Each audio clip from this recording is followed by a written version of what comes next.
How's it going? I'm Andrew with Investors Hub, and AMC got some good news, or at least AMC shareholders did. AMC is not too happy about it. The company said that they won't be issuing 25 million new shares, which would increase the shares outstanding by about 5%. They want to keep issuing shares because they want to keep capitalizing on these elevated share prices, but of course shareholders, they don't want that. Because it would dilute the number of shares that are currently in existence, which is about 500 million.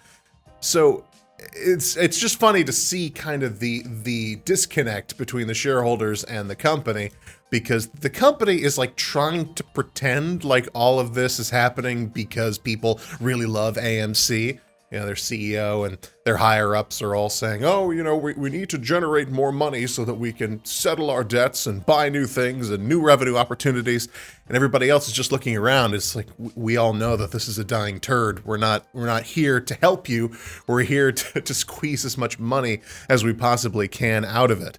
And it frightens me a little bit, right? Because the narrative, the crusade with GameStop was the incredibly high short percentage, which was a thing, right? I mean, it was over 100% shorted. That's why the short squeeze happened.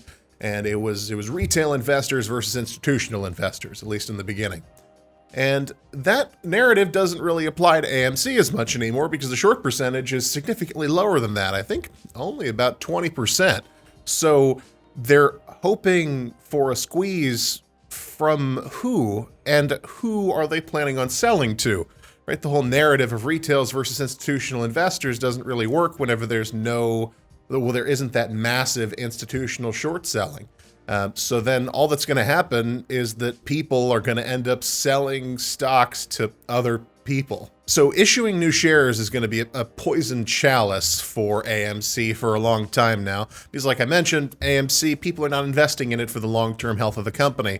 And talking about issuing new shares will lower the share price, but I honestly don't think that that's even going to happen anymore, and I'm not an investing professional, but they've already exhausted the majority of the shares that they have hidden in their vaults in order to, they got approved previously, and so the only way that they're going to be able to make any reasonable dent in the amount of float is to create new shares. But you need shareholder approval in order to create new shares, and shareholders will never approve that. So yeah, it's going to be this deadlock, and I wouldn't be surprised if they just didn't talk about it for a while until their share price deflates again.